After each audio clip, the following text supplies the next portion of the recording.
আসসালামু আলাইকুম। অপরাহ্নের আজকের ক্লাসে সকলকে স্বাগতম। আজকের ক্লাসে আমরা এমআইএসটি ভর্তি প্রক্রিয়ার A to Z গাইডলাইন নিয়ে কথা বলবো। তো ভিডিওর প্রথম পার্টে আমরা এবারে সার্কুলারটা অ্যানালাইসিস করব এবং এরপরে তোমার বিভিন্ন দিক নির্দেশনা নিয়ে কথা বলবো, যেমন এমআইএসটির প্রশ্ন কেমন হয়, বা তুমি কিভাবে অ্যান্সার করবে, বা তুমি কিভাবে প্রিপারেশন নিবে, এমআইএসটি পাবলিক নাকি প্রাইভেট, বা এখানে খরচ কত, এখানে A to Z নিয়ে কথা বলবো। তো এই ভিডিওটা সম্পূর্ণটা দেখলে আশা করছি এমআইএসটি রিলেটেড সকল প্রশ্নের তুমি উত্তর পাবে। তো আর কথা না বাড়িয়ে আজকের ক্লাসটি শুরু করা যাক।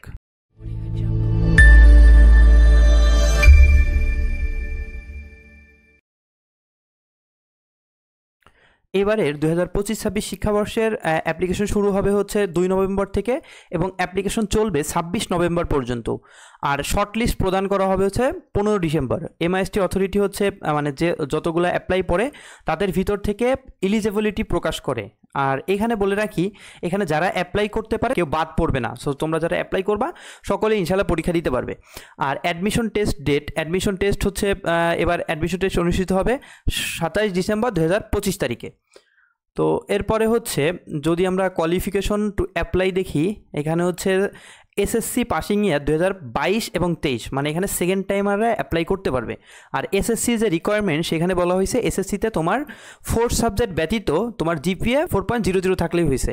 আর এইচএসসি পাসিং ইয়ার 2024 এবং 25 হবে, মানে যারা 2024 এবং 25 সালে এইচএসসি পরীক্ষা দিছে তারা এখানে অ্যাপ্লাই করতে পারবে। আর এইচএসসি রেজাল্টের দিক দিয়ে তোমার টোটাল গ্রেড পয়েন্ট থাকতে হবে ফিজিক্স, কেমিস্ট্রি, হায়ার ম্যাথ এবং ইংলিশ। এই যে চারটা, এখানে ফিজিক্সে 5, কেমিস্ট্রিতে 5, ম্যাথে 5, ইংলিশে 5, টোটাল 20। এই 20-এর ভিতর তোমার টোটাল 18 থাকতে হবে, মিনিমাম 18 থাকতে হবে।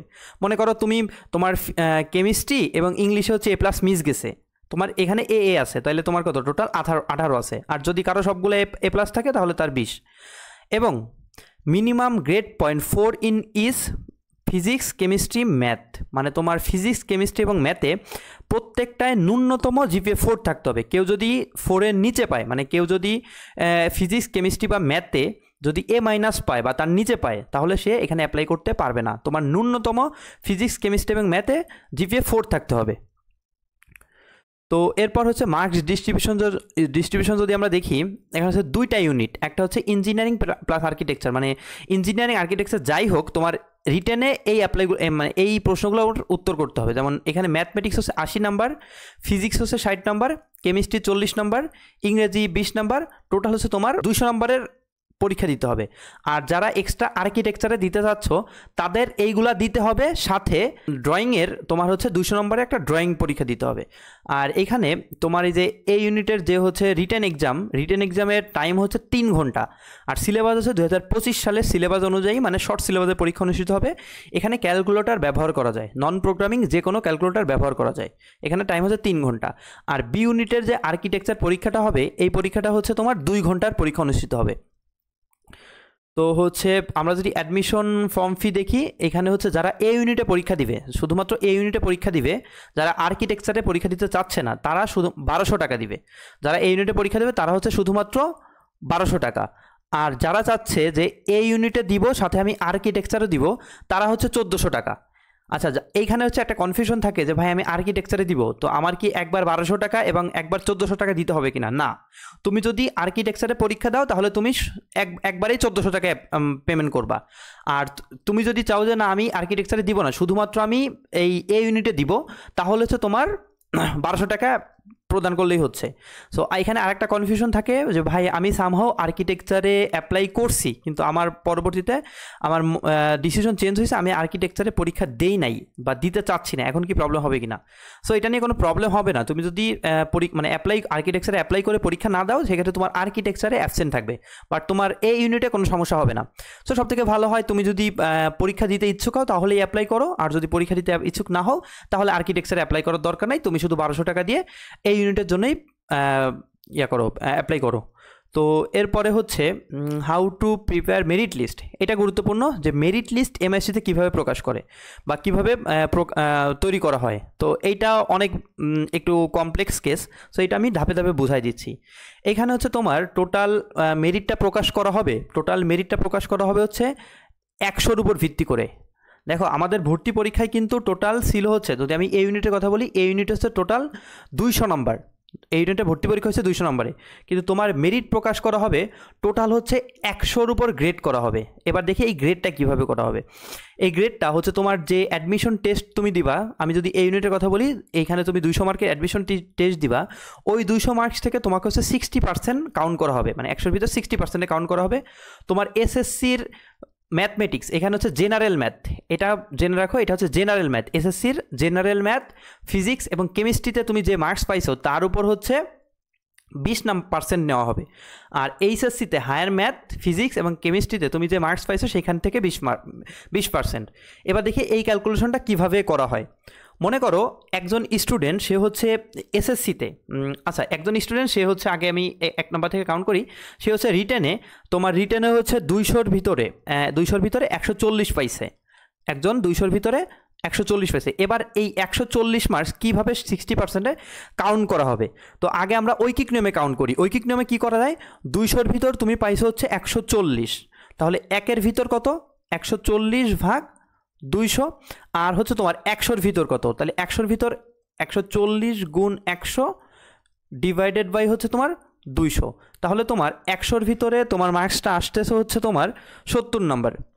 এবার দেখো এই 70-কে তোমার 60%-এ কনভার্ট করা হবে, তার মানে এই 70-কে তোমার 0.6 দ্বারা গুণ করা হবে, তাহলে তোমার এইখানে 60%, মানে এই যে তোমার অ্যাডমিশন টেস্টে তোমার এইখানে হচ্ছে পয়েন্টটা আসতেছে বা পার্সেন্টেজটা আসতেছে 42, তুমি যদি মানে 140 পাও তাহলে তোমার 42 আসতেছে। এবার আসি অ্যাডমিশন টেস্টে তুমি এখানে 60-র ভিতর পেয়ে আসো 42, কতর জন্য, তুমি যদি 140 নম্বর পাও সেক্ষেত্রে এখানে পাইলা 42।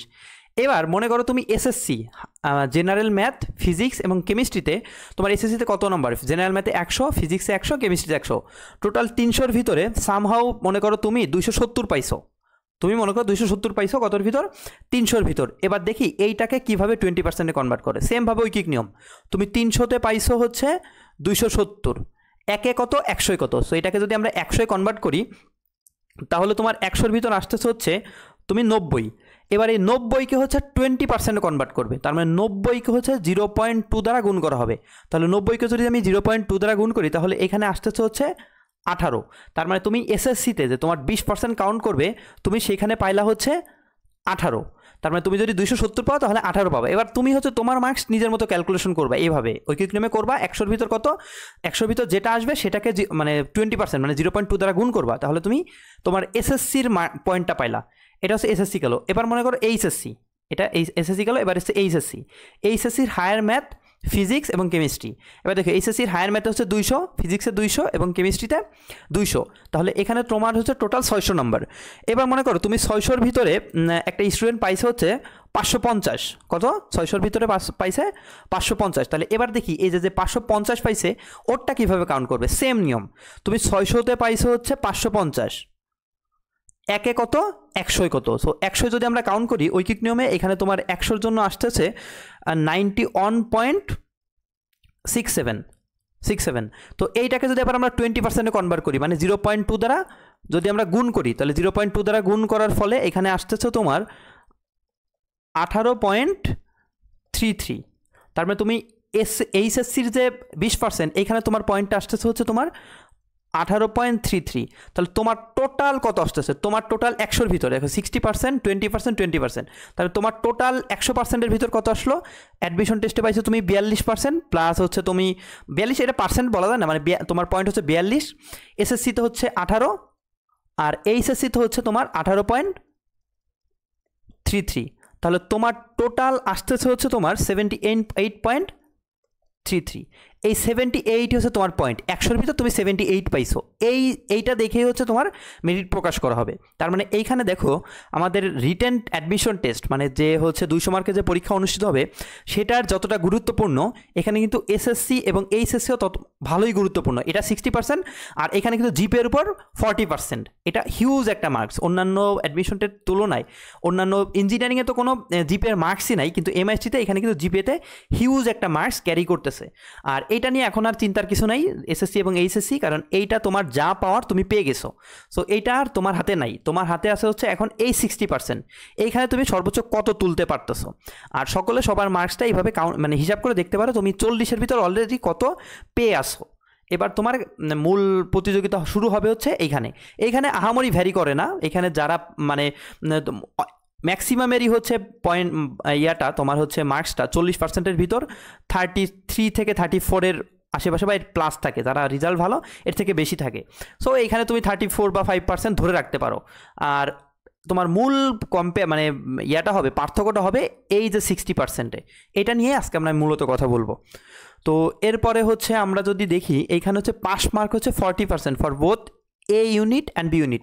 মানে তোমার মেরিট তখনই আসবে যদি তুমি অ্যাডমিশন টেস্টে 40% মার্কস পাও। অ্যাডমিশন টেস্টে 200 মান নাম্বারে হবে, ওইখানে তোমার মিনিমাম 40% পাইতে হবে। এ ইউনিটে 200, ওইখানে 40%, এবং বি ইউনিটও ড্রয়িংয়ের যে 200 ওইখানে তোমার 40% পাইতে হবে। আর এখানে হচ্ছে একটা গুরুত্বপূর্ণ জিনিস, যারা সেকেন্ড টাইমার মানে যারা 2024 সালে এইচএসসি পরীক্ষা দিছো, তাদের হচ্ছে অ্যাডমিশন টেস্টের মার্কস থেকে, অ্যাডমিশন টেস্টের যে 200 নাম্বার সেখান থেকে হচ্ছে তোমার 5% মার্কস কাটা হবে। তার মানে এখানে সেকেন্ড টাইমারদের মার্কস কাটা যাচ্ছে। আচ্ছা, এখানে একটু বলে রাখি, এবার 2025-এর এইচএসসি কিন্তু খারাপ হয়েছে, এইচএসসি রেজাল্ট খারাপ। সো এইখানে 2024-এর এইচএসসি রেজাল্ট ভালো ছিল। সো তোমরা যারা 2024-এর, ওরা কিন্তু জিপিএতে একটু আগায় আসো। সো তোমাদের সেকেন্ড টাইমের জন্য যদি মার্কস কেটেও থাকে, তবু কিন্তু তোমার এইচএসসিতে তোমার মার্কস মোটামুটি ভালো। সো তোমার এখানে আহামরি কোনো ভ্যারি করতেছে না। সো সেকেন্ড টাইমারদের এখানে যে অনেক বেশি লস হচ্ছে, এটা লস হচ্ছে না। ফার্স্ট অফ অল তুমি টাইম অনেক বেশি পাচ্ছ, আবার হচ্ছে তোমার এইচএসসিতেও কিন্তু তোমাদের রেজাল্ট ভালো। সো এখানে সেকেন্ড টাইমার যারা, তাদের চিন্তার কোনো কারণই নাই। এখানে ভালো একটা সংখ্যক সেকেন্ড টাইমাররা চান্স পাবে। এইবার হচ্ছে প্রিপারেশন কিভাবে নিব। তো প্রিপারেশন কিভাবে নিব এই রিলেটেড হচ্ছে আমরা সাবজেক্ট ওয়াইজ ডিটেলস ভিডিও আমরা খুব দ্রুতই দিব ইনশাল্লাহ। মানে A to Z গাইডলাইন আমি তোমাদেরকে দেওয়ার চেষ্টা করব। আমি বা হচ্ছে আমার friend Rezwan A to Z guideline তোমাকে দিব, বা হচ্ছে কীভাবে তুমি পড়বা, বা subject wise A to Z বলে দিব। তো এই ভিডিওতে আমি যত শর্টে বলা পসিবল তত শর্টে হচ্ছে আমি একটু মানে বেশি লং ডিটেলসে বলতে গেলে ভিডিওটা অনেক লং হয়ে যাবে। সো আমি শর্টে বলার চেষ্টা করব। তো প্রিপারেশন কীভাবে নিব এটা যদি বলতেই চাই, তো প্রথমে হচ্ছে তোমার আগে বুঝতে হবে প্রশ্ন কেমন হয়, MISTর প্রশ্ন কেমন হয়। তো এখানে একটু আলোচনা করি। তুমি যদি অন্যান্য ইঞ্জিনিয়ারিং বলতে হচ্ছে বুয়েট, কুয়েট, চুয়েট, রুয়েট বা আইউটি, এইগুলা যদি বলো যে ভাই ওইগুলার প্রশ্ন কতটা কঠিন হয়, মানে বুয়েট, কুয়েট, চুয়েট, তো ওইগুলার যদি প্রশ্ন কঠিনের দিকে তুমি যদি 100-র ভিতর মার্কিং করে বলো যে আমি 70% হার্ড, মানে বুয়েট, কুয়েট, চুয়েটের প্রশ্ন যদি 70% হার্ড হয়, তাহলে তোমাকে অবশ্যই বলতে হবে MISTর প্রশ্ন হচ্ছে তার মোটামুটি তোমার 15 থেকে 20%, মানে এইটা অনেকটা সহজ হয়। 15 থেকে 20%, মানে তোমার চুয়েট, কুয়েট, রুয়েট যদি কঠিনের দিক দিয়ে 70% ধরো, MIST ধরবা অনলি 15 থেকে 20%, মানে এইটার প্রশ্ন ওইগুলার তুলনায় অনেক বেশি সহজ হবে। এটা যে একদম তোমাকে ডিপে প্রশ্ন করবে এরকম কিছু না। তোমার এইচএসসি থেকে একটু আপডেট ভার্সন, বাট ইঞ্জিনিয়ারিং প্রশ্ন ব্যাংক যদি কেউ ভালো করে পড়ে থাকো, তাহলে তার জন্য MISTর প্রশ্ন কোনো ব্যাপারই হবে না।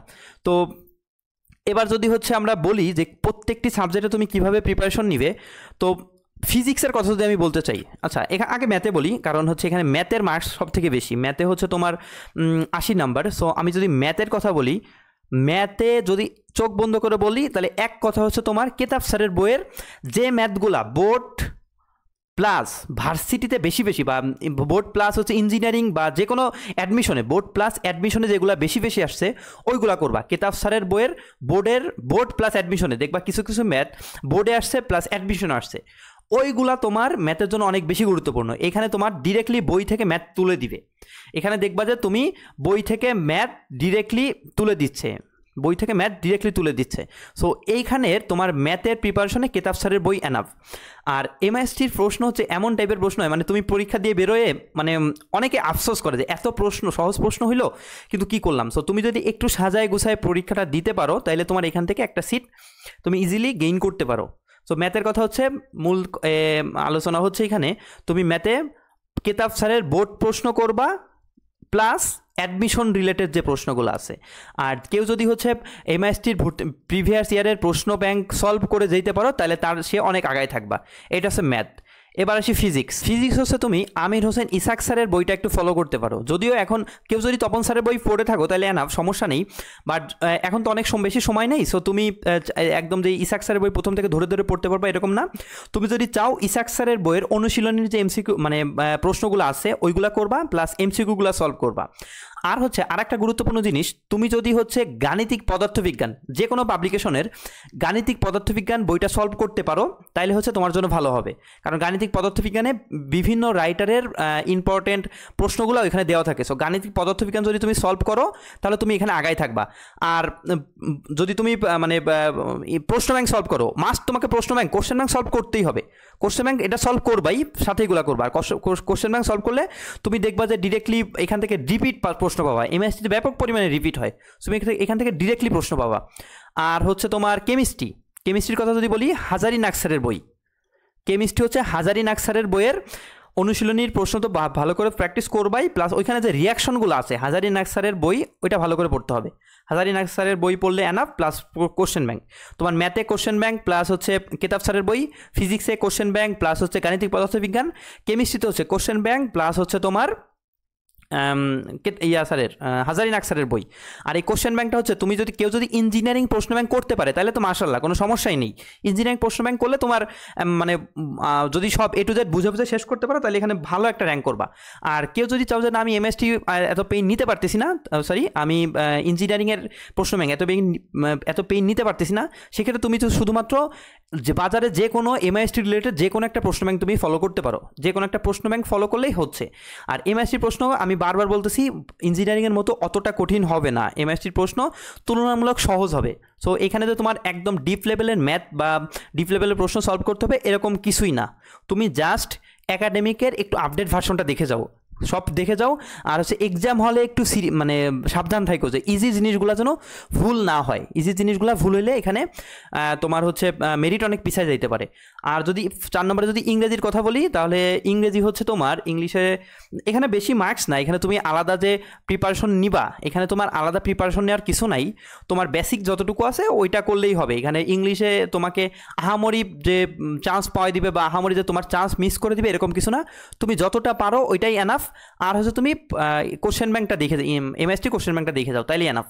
তো এইভাবে হচ্ছে তুমি জাস্ট মোটামুটি এভাবে প্রিপারেশন শুরু করো। আর হচ্ছে প্রত্যেকটা সাবজেক্ট ওয়াইজ কীভাবে পড়বা বা কীভাবে কোন কোন টপিকগুলো পড়বা এই রিলেটেড আমরা ডিটেলস ভিডিও দেওয়ার চেষ্টা করবো ইনশাল্লাহ। তো সকলে হচ্ছে চ্যানেলটাকে অবশ্যই সাবস্ক্রাইব করে রাখবা যেন হচ্ছে পরবর্তী ভিডিওটা তুমি পেতে পারো। তো এরপরে যদি বলি হচ্ছে কিউএনএ মানে এমআইএসটি রিলেটেড বিভিন্ন যে ফেমাস যে প্রশ্নগুলো সেগুলো যদি একটু দেখি। প্রথমে হচ্ছে এমআইএসটি কোথায় অবস্থিত? এমআইএসটি হচ্ছে ঢাকার মিরপুর 12 নম্বর ক্যান্টনমেন্টে অবস্থিত। তারপর হচ্ছে এমআইএসটি পাবলিক নাকি প্রাইভেট? তো এটা হচ্ছে অনেকেই একটা প্রশ্ন থাকে, এটা ব্যাপক পরিমাণে আসে যে ভাই এমআইএসটি পাবলিক নাকি প্রাইভেট। আচ্ছা, এমআইএসটিতে থেকে যখন তুমি গ্র্যাজুয়েশন কমপ্লিট করবা তোমাকে হচ্ছে সার্টিফিকেটটা প্রদান করা হবে বিইউপি থেকে। এইখানে হচ্ছে বিইউপি হচ্ছে বাংলাদেশের একটা অন্যতম পাবলিক বিশ্ববিদ্যালয়। বিইউপি হচ্ছে একটা পাবলিক বিশ্ববিদ্যালয়। তাহলে বিইউপি যখন পাবলিক ইউনিভার্সিটি, আর বিইউপি থেকে হচ্ছে তোমাকে যখন সার্টিফিকেটটা প্রদান করা হচ্ছে, তো বলতে পারি এমআইএসটি হচ্ছে একটা পাবলিক ইউনিভার্সিটি। তো এরপর হচ্ছে এমআইএসটি কাদের দ্বারা পরিচালিত? এমআইএসটি হচ্ছে মূলত 3টা বাহিনী দ্বারা পরিচালিত। একটা হচ্ছে আর্মি, প্লাস হচ্ছে তোমার হচ্ছে নৌবাহিনী, আর হচ্ছে তোমার এয়ারফোর্স। এই 3টা বাহিনীর সমন্বয় হচ্ছে এমআইএসটি পরিচালিত হয়। সো অনেকে ভেবে থাকে এমআইএসটি শুধুমাত্র আর্মি দ্বারা পরিচালিত, না, এমআইএসটি আর্মি, নৌবাহিনী এবং এয়ারফোর্স এই 3টা বাহিনী দ্বারাই পরিচালিত হয়, যদিও মূলত ম্যাক্সিমাম হচ্ছে আর্মিদের আন্ডারে এটা। তো এরপরে হচ্ছে এমআইএসটিতে পড়তে 4 বছর কত খরচ হবে? এমআইএসটিতে পড়তে 4 বছরে যত মানে যে খরচটা হবে আমি মানে পুরা ডিটেলসের লিস্ট হচ্ছে নেক্সট স্লাইডে অ্যাড করব। সো এটা আমি পরবর্তীতে আলোচনা করতেছি। এরপরে হচ্ছে তোমার এমআইএসটিতে কোনো সেশন জট আছে কি না? একদম 100% শিওর থাকো এমআইএসটিতে কোনো সেশন জট নাই। তোমার এইখানে মানে 2 মাস 6 মাস 2 মাসেরও সেশন জটে পড়তে হবে না, তুমি একদম এক্স্যাক্ট টাইমে তুমি এখান থেকে বেরোতে পারবে। এমআইএসটিতে কোনো সেশন জট নাই। তারপরে হচ্ছে এমআইএসটি ভর্তি পরীক্ষা কোথায় অনুষ্ঠিত হয়? এমআইএসটি ভর্তি পরীক্ষা মিরপুরে মানে এমআইএসটি ক্যাম্পাস এবং বিইউপি ক্যাম্পাসে অনুষ্ঠিত হয়, মানে নিজেদের ক্যাম্পাসে এরা পরীক্ষা নিয়ে থাকে, ঢাকাতেই হয় আর কি। তো এমআইএসটির ভর্তি পরীক্ষার প্রশ্নমত কোন ভাষায় হয়? এমআইএসটি প্রশ্নের হচ্ছে তোমার 2টা ভাষাতেই হয়। তুমি হচ্ছে ইংরেজিতে প্রশ্নটা লেখা থাকবে, তার ব্র্যাকেটে বাংলায় প্রশ্নটা দেওয়া থাকবে এবং ব্র্যাকেট হচ্ছে ইংলিশ ভার্সনের জন্য ইংরেজিতে দেওয়া থাকবে। মানে প্রত্যেকটা প্রশ্ন বাংলায়ও থাকবে ইংরেজিতেও থাকবে। যে হচ্ছে বাংলা মিডিয়ামের সে হচ্ছে বাংলায় অ্যান্সার করবে, আর যে হচ্ছে ইংরেজি মিডিয়ামের সে হচ্ছে ইংরেজিতে অ্যান্সার করবে। এরপরে এমআইএসটিতে চান্স পেতে কত মার্কস লাগবে? এটা একটু আলোচনা করি। এটা নিয়ে অনেকেরই হচ্ছে আকাঙ্ক্ষা থাকে যে ভাই এমআইএসটিতে চান্স পেতে কত মার্কস লাগবে। তো এটা যদি আমি একটু তোমাকে বুঝাই বলি তাহলে হচ্ছে তোমাকে আমি এইভাবে বলবো, যেহেতু আমি প্রিভিয়াস স্লাইডে আলোচনা করছি এমআইএসটির তোমার হচ্ছে মেরিট প্রদান করা হবে হচ্ছে 100-র উপর ভিত্তি করে, 100-র উপর ভিত্তি করে। এবার আমি বলি 100-র ভিতরে 100-র উপর ভিত্তি করে 100-র ভিতরে 100-র স্কেলে যদি কেউ 70 পায় তার মানে তো সে শিওর থাকতে পারে এমএসসিতে একটা সিট পাবে। 100-র ভিতর 70। এবার আসি 100-র ভিতর 70 পেতে তোমার কেমন মার্কস লাগতে পারে ভর্তি পরীক্ষায়, একটু আলোচনা করি। দেখো তোমার এসএসসিতে হচ্ছে, আমি কি বলছি, এসএসসি হচ্ছে 20% ছিল, এসএসসি কত 20%। সো আর এইচএসসি হচ্ছে তোমার কত ছিল এই 100-র ভিতরে, এইচএসসিতে কত ছিল, এইচএসসি তো 20 ছিল। তো এইখানে হচ্ছে টোটাল 40। তো ম্যাক্সিমাম স্টুডেন্টের এইখানে 40%-এর ভিতর 33 বা 35% থাকে। সো আমি বললাম তোমার এখানে আসে হচ্ছে 35, মানে তোমার কিন্তু 70-এর ভিতর অলরেডি তুমি 35 পেয়ে আসো। তোমার আর কত দরকার, তোমার হচ্ছে আর দরকার 35। তুমি যদি আর 35 পয়েন্ট পাও তাইলে তুমি চান্স পাবা ইনশাল্লাহ।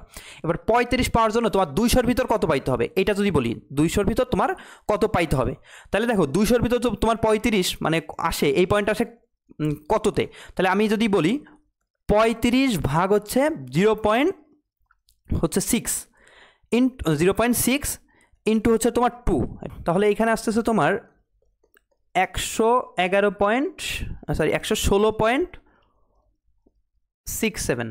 তার মানে তুমি 200-তে যদি 116-র আশেপাশে, মানে আমি বললাম হচ্ছে 116 মানে অ্যাভারেজ 70 ধরছি, তো তার মানে তুমি, আমি এখানে বলতে পারি কেউ যদি 115 পায়, 200-র ভিতর যদি কেউ 115 রাখতে পারে, এইখানে তোমার 35% আশেপাশে আছে। তার মানে তুমি যদি 115 প্লাস মাইনাস পাও তাহলে তুমি আশা করা যায় তুমি 70 পাচ্ছ, 70 পাইলে ইনশাআল্লাহ তুমি একটা সিট পাবা। আর এইটা হচ্ছে ডিপেন্ড করে মানে প্রশ্নের উপর। তো এই এমআইএসটির প্রশ্ন কেমন হবে এটা হচ্ছে এমআইএসটির পরীক্ষার পরে বলা যাবে, বা এবছরের প্রশ্ন কেমন হবে। তো আমরা হচ্ছে যেদিন পরীক্ষা হবে সেদিন আলোচনা করে ওই দিনের প্রেক্ষাপটে বলবো যে এটা কেমন হবে। বাট আমি এটা বলতে পারি যে তোমার যদি 115 প্লাস মাইনাস থাকে, 200-তে 115-র আশেপাশে পাও তাহলে ইনশাআল্লাহ তুমি একটা সিট পাবা। আর যদি তোমার জিপে তো অনেক বেশি খারাপ না থাকে, যারা পরীক্ষা দিতে পারে তাদের তো জিপে তো অনেক বেশি খারাপ থাকবে না। সো এখানে তোমার 35 আসে আশা করি, 35% থাকলে আর এখানে 15 পাইলেই 115 পাইলেই আরও 35 চলে আসতেছে, তার মানে তোমার 100-র ভিতর 70 চলে আসতেছে, 100-র ভিতর 70, এটা ভালো একটা স্কোর। সো ইনশাল্লাহ হয়ে যাবে। তো এরপর হচ্ছে এমআইএসসিতে কোন কোন ডিপার্টমেন্ট আছে এটাও হচ্ছে আমি নেক্সট স্লাইডে অ্যাড করছি, এটা তুমি নেক্সট স্লাইড থেকে দেখে নিবে। তো এবার হচ্ছে কস্ট নিয়ে যদি আলোচনা করি, এমআইএসসিতে কস্ট হচ্ছে 2 টাইপের হয়, মানে যাদের গার্ডিয়ান বলতে হচ্ছে যাদের বাবা অথবা মা গভর্নমেন্ট এমপ্লয়ি মানে সরকারি চাকরি করে তাদের জন্য এক প্রকার খরচ, আর যাদের বাবা মা মানে সরকারি চাকরি করে না, সে ব্যবসা করতে পারে বা অন্য যে কোনো কাজ করে, সেই ক্ষেত্রে তার জন্য আলাদা খরচ। তো প্রথমে হচ্ছে নন গভর্নমেন্ট এমপ্লয়ি, মানে তোমার বাবা বা তোমার মা কোনো হচ্ছে গভর্নমেন্ট জবের সাথে জড়িত না, বাবা মা যে কেউ গভর্নমেন্ট জব করে না, তাহলে তোমার 4 বছরের টোটাল খরচ পড়বে হচ্ছে 4,18,100 টাকা। টোটাল হচ্ছে তুমি যদি কোনো কোর্সে ফেল বা রিটেক না খাও তাহলে হচ্ছে তোমার 4 বছরে রেগুলারভাবে পাস করতে লাগবে 4,18,100 টাকা। আর ফার্স্ট সেমিস্টারে কত লাগবে, সেকেন্ড সেমিস্টার, থার্ড সেমিস্টার, এখানে সব ডিটেলসে দেওয়া আছে। এটা হচ্ছে নন গভর্নমেন্টের জন্য, নন গভর্নমেন্ট এমপ্লয়ির মানে ছেলে বা মেয়ের জন্য। আর হচ্ছে যারা বাবা মা হচ্ছে গভর্নমেন্ট জব করে, যদি তোমার বাবা মা গভর্নমেন্ট জব করে থাকে তাহলে তোমার জন্য খরচ হচ্ছে 3,46,100 টাকা। এখানে প্রথম সেমিস্টারে তোমাকে দেওয়া লাগবে, মানে ভর্তির সময় দেওয়া লাগবে 1,20,150 টাকা, এবং দ্বিতীয় সেমিস্টারে এই টাকাটা হচ্ছে তোমার টার্মের আগে রেজিস্ট্রেশনের সময় দিতে হয়। তো এইটা হচ্ছে কোন সেমিস্টারে কত টাকা দিতে হবে, টোটাল এই টাকাটা দিতে হবে। তো এই ছিল হচ্ছে 4 বছরের তোমার খরচের ব্যাপার। তো এরপরে আসি মানে কি প্রোগ্রাম এখানে রান করে, বা বিএসসিতে কোন কোন প্রোগ্রামে এখানে করা যায়। সো এখানে হচ্ছে সিভিল ইঞ্জিনিয়ারিং, তারপর হচ্ছে ইলেকট্রনিক অ্যান্ড কমিউনিকেশন ইঞ্জিনিয়ারিং, মানে এই সাবজেক্টগুলো এখানে, মানে তুমি চাইলে এই সাবজেক্টগুলো এখানে ভর্তি হইতে পারবে, এই সাবজেক্টগুলো এখানে অফার করে। তো হচ্ছে এইটাই ছিল আজকের এমএসটি নিয়ে আমাদের গাইডলাইন। আর পরবর্তী পার্টের জন্য আশা করছি সকলেই অপেক্ষা করবে, আর হচ্ছে অবশ্যই আমাদের চ্যানেলটাকে সাবস্ক্রাইব করে রাখবে। আর ভিডিও কেমন লাগলো আমাদেরকে অবশ্যই জানাবে। আর যে কোনো প্রয়োজনে হচ্ছে আমাদের ফেসবুক পেজে আমাদেরকে মেসেজ করতে পারবা, এই ভিডিও ডিসক্রিপশন বক্সে আমাদের ফেসবুক পেজের লিঙ্কটা দেওয়া থাকবে। সো তুমি যে কোনো প্রয়োজনে যদি কোনো জিজ্ঞাসা থাকে তাহলে অবশ্যই আমাদেরকে সাথে যোগাযোগ করবে, আমরা সর্বোচ্চ চেষ্টা করব তোমার প্রশ্নের উত্তর দিতে। তো সকলকে ধন্যবাদ এত সময়ের সাথে থাকার জন্য। আল্লাহ হাফেজ।